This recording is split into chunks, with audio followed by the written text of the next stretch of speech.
This episode is sponsored by my good friends at Bullish. Stay tuned for more information on this amazing company later in the episode. So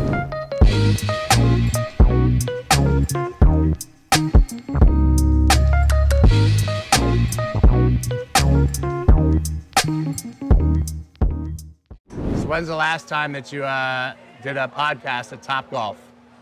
That'd be never.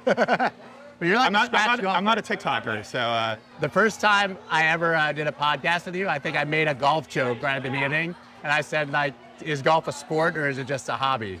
Or something like that. And I took it serious. I still think hobby. Yeah. I play golf, but I still think it's a hobby. You know what, I played growing up. You got on the tour with dropping one in and putting it. You think you can do it now? No pressure. This guy's a real golfer. He's a scratch golfer almost. He played almost on the tour. He was going to be the next Jack Nicklaus. Yeah, right. True story. Tiger Woods right here. Oh, it's good. You're right. Bucket. Get there. Bucket. Get up! Weak. When I moved out of the city up to the suburbs, once I had a family, I was like, I'm going to try to get good at this again. Yeah. And I somehow caught lightning in a bottle. So I moved up in 2014, and that summer I qualified for the Illinois State Amateur. Like, I actually had to like stuff a wedge on the 18th hole of this qualifier to like 2 feet and made the putt and got me into the State Am. And it was the worst thing that ever happened because I actually thought you're gonna be like, oh my God, it would be good. Yeah, I got caught. I had to go. I'm gonna be like playing on the senior tour. I'm gonna play on the senior. For the rest of my life, I'm just till I'm 90. Right. It didn't go well.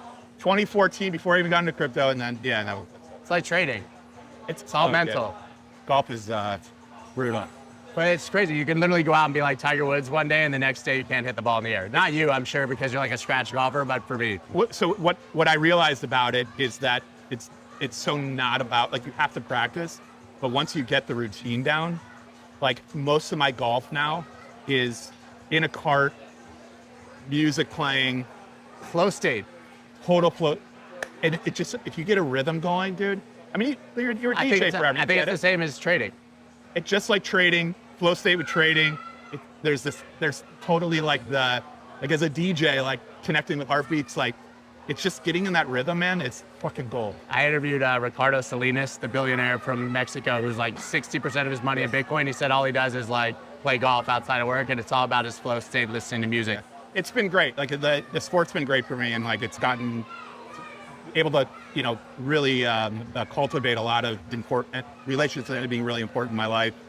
A lot of, especially coming from traditional finance and trading, like every trader I know plays golf. Yeah, I'll play golf. Friday afternoon, market closes like out. And so it was great for business. And, in crypto, just the same market doesn't close. No, it doesn't, unfortunately, right? Unfortunately. But fortunately and unfortunately. But interestingly enough, like when Links DAO started, might do this, right? And like I was like, that's a huge step. And then during FTX Salt, which we were one of the sponsors of, went out there and I played, and Links DAO had sponsored like an outing. And I got paired up with this great guy from Brevin Howard.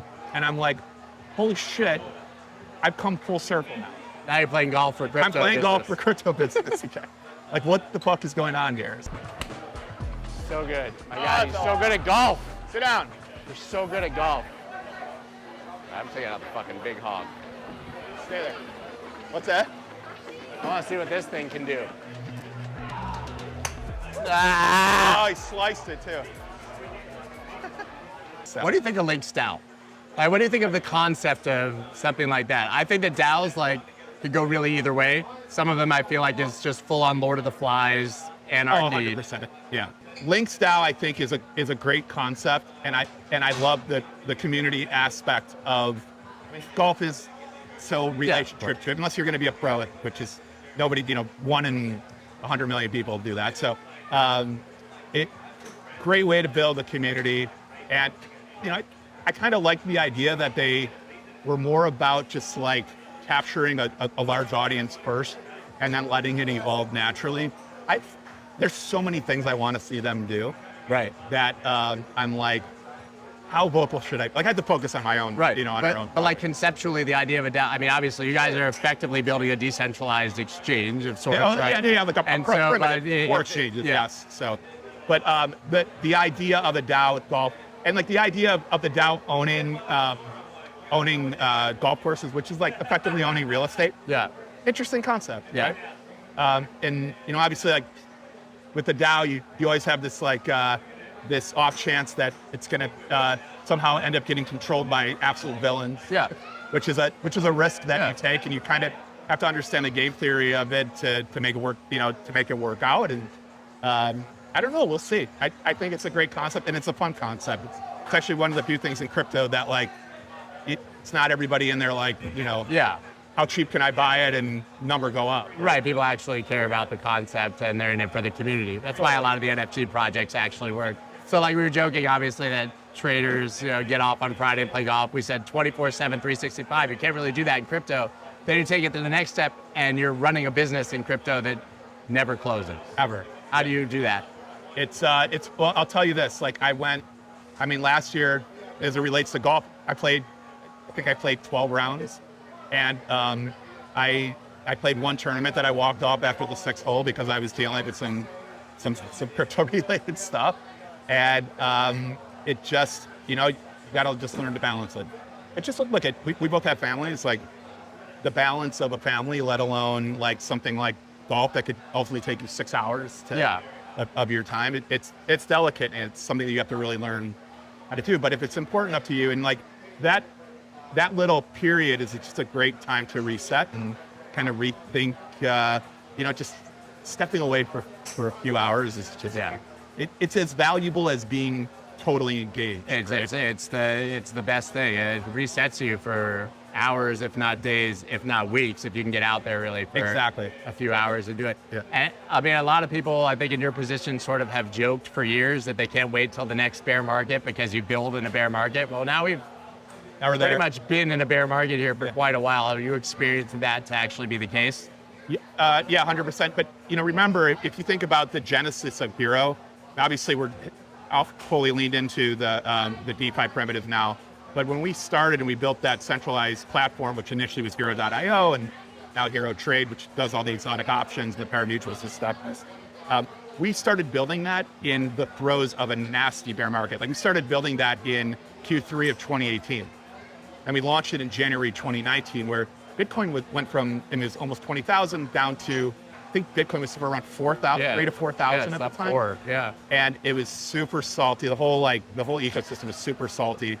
And it was kind of just what the market needed at that moment.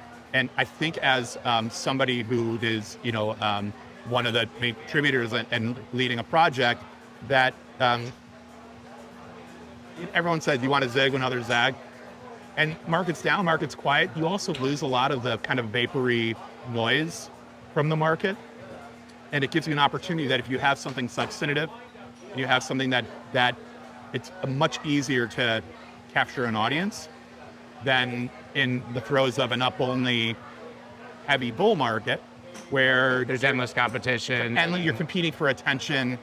People have the attention spans of doorknobs pretty much during those periods.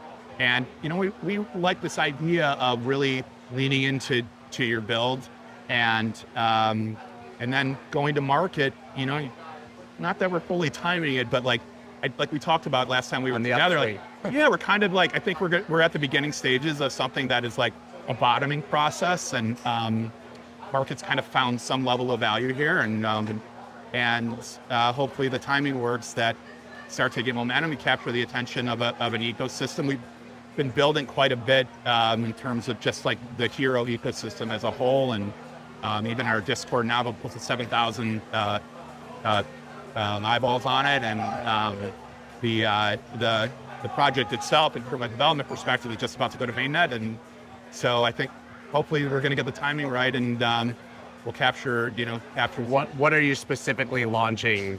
Sure. So it's a DeFi derivatives primitive built on Solana that handles all of the settlement, risk, margining, and clearing of derivatives trades. and exchange of derivatives, right? So you kind of have this exchange which comes via composing with Serum at the top of it, and then underneath it is all the clearing, settlement, risk, margining infrastructure. And when you put those two together, those are all the elements that you need to kind of run a derivatives type exchange. So we're not building a front end, we're building the plumbing that goes underneath, so the actual infrastructure, which is why we are... So you'll be white labeling it out effectively to others. So SDKs, APIs, there's liquidity coming in from market makers who have been very coveted relationships of ours for a long time, many of whom have invested heavily into the network. And a lot of them, when we did, when we first started this project, actually joined in at the beginning, offered development resources, and it's just been this amazing think tank. And the ultimate goal here is that we think that the future for derivatives is going to kind of have 3 lanes. You're going to have, in terms of market structure, going to have kind of the incumbent, what exists today, what you see with the CME and ICE and Eurex, things like that. And you're going to have this centralized direct access model, which is very similar to which is exactly what FTX is kind of going after now. Then you're going to have DeFi. And DeFi is something, I think, for the majority of the traditional world that kind of have to get through the whole FTX part of the market first, which, I mean, their work they're doing is so tremendous from the space. Somebody that has been in the traditional space for so long, I appreciate it, I think, more than anybody as an outsider to it, although they're partners of ours on some stuff that we do. And Alameda, which is, related to FTX, has been a big investor of ours. Everybody knows that there are advantages to trading on both centralized and decentralized exchanges. But why not choose an exchange like Bullish that offers the best of both worlds? Bullish's total trading volume recently exceeded $25 billion in just 7 months since they launched. And they have the best liquidity in the game when it comes to Bitcoin USD. Now, Bullish has released the first major upgrade to its liquidity pool technology with the introduction of a concentrated range-bound liquidity pool for the Bitcoin USD trading pair. This upgrade triples the order book depth within a range of 2%, making it one of the world's deepest Bitcoin USD trading pairs. This industry-leading order depth means you can trade confidently at scale with clearly understood price impact. You should check them out immediately at bullish.com/Melker. I appreciate the work that they're putting into it because it really is setting a precedent for innovation. And it's also setting a precedent for consumer choice. And right now, if you think about how CME, ICE exists, almost like a duopoly in a way. And they've held on to it for a long time. Monopoly. Right, pretty much, right? And so much, I think, of what they're doing is about innovation and innovation connecting to choice. And so there'll be this world where you'll have these kind of 3 lanes, and we plan to have Hxro Network be that 3rd lane, really to be the clearing, risk, settlement, exchange for DeFi, for the DeFi lane. And do I think it's something that's going to spin up and go nuclear, up only tomorrow? No, but we've been building over time. We've planned this out to run it as a marathon, and our idea here is that we wanted to evolve and grow organically, and we'll see. Like, I'm kind of thinking about where does this go over the next 3 to 5 years? Yeah, you have to be thinking that far out. Especially, you see Sam has sort of picked up the torch and is running with it, obviously, for the entire industry, certainly in Washington and in the face of regulation. He just sat there and took fire from 5 members of the CFTC like a champ. But, is literally now, I wouldn't have told you a year ago it was possible that we'd be making a push for 24/7 derivatives and risk in legacy markets. Crazy, right? But if he can do that, you guys could actually theoretically operate in the United States.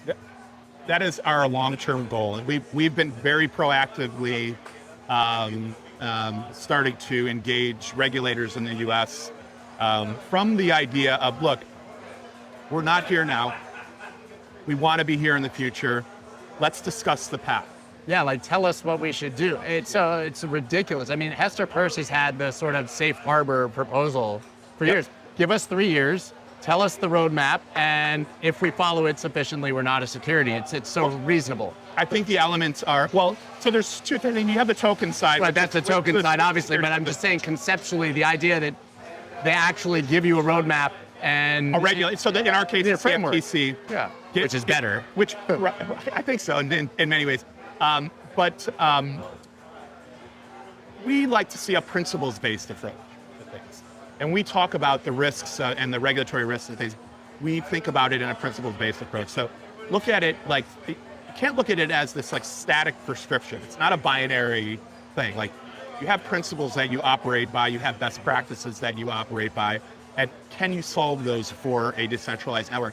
And if you can, then there's a pathway. If you're gonna turn your nose up at it and pretend that regulation doesn't exist, at some point you're gonna drive 100 miles an hour into a brick wall. It's happening left and right. And I have to say, I've never been a fan of we need regulation, blah, blah, but it does feel like right now there's a hack, an exploit, a failure every day. Every day. And there need, like, it, in some ways, the whole ethos of crypto is like, it's this big experimental. Yeah, break niche, stuff right? and whatever, but Break like the problem is that fast. retail's losing money every time something breaks. Okay. It is for $1 million. For you? For $1 million. Yeah, for Scott. Yeah. Cool. Yeah. For $1 million billion stacks. Nice to meet you, bud. Nice to meet you. And Dogecoins. If you're interested. If you Oh, that's in there. Bucket. Oh, short. You're hitting the green though. Pussy. Yeah, and then you have something that really finds PMF and it takes off, i.e. like a Luna, and then you have what is like the equivalent of this like mini systemic event. And then retail gets really, and it's not only retail, and we're at this point now where you're at this intersection of pensions and sovereign wealth funds, and these are gatekeepers that are managing, billions, hundreds of billions of dollars for people that have worked their whole lives for this. You need to take that have to take that into consideration when you're, and so there's a lot to unpack there, and it's going to be years before it works out. And I think FTX, like what they're doing, is just, it's what's needed for the industry to really. Hey, somebody had to do it. Right, you talk about pensions and sort of this the wall of institutional money, I guess, that hasn't really come in. I do think that they could buy Bitcoin reasonably within their like risk management system. Maybe, of course, then you have the discussion of custody and how they actually do it. But I do believe that if they don't want to go down the risk curve, that asset has proved itself enough that it could be a part of 1% or 0.5% of a portfolio. I think it is.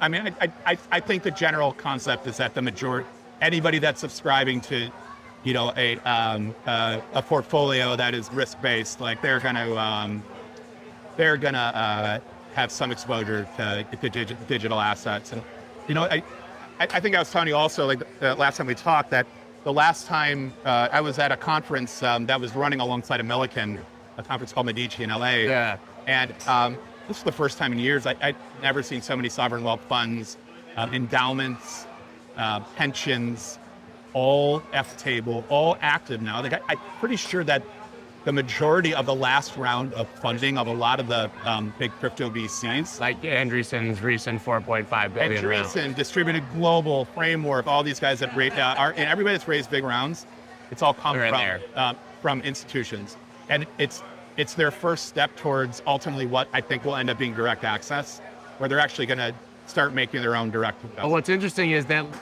we're talking about Bitcoin being the safe asset. Those are Web3 DeFi funds. Yeah, like those are not Bitcoin exposed funds at all. That's the furthest down the risk curve you can basically find. Pretty much. And that's what they're coming into. Pretty much. I'm pretty sure that most of them have Bitcoin exposure. Just don't talk about it. They don't have to. A publicly traded company has to, but something that's private never has to. Right. Which is why I think this bottoming process starts to make sense. And you're a very successful trader. You understand, like, things get pushed so hard one way. Like, it's not to say that inflation, it's not to say that we're not going to see like $10 premium gas. Like, but that shouldn't explode the entire market. It shouldn't, and like it takes a long time to turn an aircraft carrier port, right? Yeah. And so you have to start thinking about just how the market really thinks. Is like, what is the next 6 months? Where are we going to be in 6 months from now? And oftentimes that's, even the spot market, that's kind of where they're trying to position, right? And so, it's interesting. Just to change course, we were talking about kind of the incumbency of CME and things like that. Are you following what's happening? Just because we're at Top Golf on top, it's making me think about it. PGA Tour. Yeah. So some of the most well-known players on the PGA Tour are now resigning from it to join the LIV Tour, and which is something that's created, I think, by Greg Norman. Yeah. And that to me actually is another signal of like these PGA Tour, as much as I think about life forever. Like you're into golf, and it's a monopoly. And like, I think you're going to see this era now, which I think there's some little like crypto flavor to this, Sure. right? Like it's like the disintermediation of monopolies and a single point of failure, and like all those things they're not healthy for ecosystems and just for the world in general, right? Can't have complete dominance and control, because without competition, you lose innovation, you lose consumer choice, which is such a big thing right now, and it's really interesting to see that like some of these things that we grew up, and to us, because it's been around for a long time, like it's normal to us, right? Yeah. But it's seeing this change just everywhere. It's pretty fascinating. I think so much of it stems from the work that we've all done over the last year. Like, so we make excuses, women's clubs, I need a glove, my watch is on, the wind was blowing, my hair was wrong. Nope. I don't know who's winning, but it's not me. I capitulate. I can't beat this guy, it's over. Cut it. So talk about having sort of a 3 to 5 year time frame. Do you think in 3 to 5 years, all of this is normalized, it's a part of the system? I'm not going to say we replace the legacy system, No. but do you think that it's viable, it's an option for people who want to opt out of those systems? They'll be able to sort of have access to all the products and assets that they have in those systems. Opening access to a much wider user base, audience, creating more selection for people. It's not like you have to be the fucking Cheesecake Factory. No. And have like a 30-page menu of choices. No. But you need choices and you need competition. And the idea shouldn't be to box competition out necessarily, as opposed to use each other to innovate. Well, it's too small to compete, I think. And also, we just need all of those sort of leverage products, derivative products, futures products, Yep. even to just make the market more efficient. Like right now, even very hard to manage risk or to hedge or to do those things if you don't have institutional access. If you're not in the United States, I mean, if you're in the United States, certainly difficult. Even then, and it's just hard to get access to. If you can't, and you're using derivative markets otherwise, you're not getting fair pricing. You're not getting deep liquidity, and like with Hxro Network, what we did, and we had a lot of large trading firms, a lot of funds that come from the traditional world too, like get involved early, and it really was a great signal that they're looking for change. They want to see alternatives now. I mean, and that's the whole idea, is just trying to plant seeds now for it to kind of see where it goes. Well, I love seeing guys like you with the long vision who are not panicking or afraid to build and continue. Yeah. Because I think that your average person, retail, sees the price go down and just gets flushed. Yeah, it's not that it doesn't matter to us, because it can affect people's attitude towards the market as a whole. But I think having, especially in crypto assets, like having a little bit of a countercyclical thought process to things and zooming out a little bit ends up benefiting you in the long run. So we're gonna get there. We're gonna get there, man. I'll I take promise. Thank you so much for listening to this episode. If you haven't already left a rating or a review on Apple Podcasts or Spotify, please do that now. Spotify just added ratings, so please go ahead and click that 5-star. I'll see you guys next time.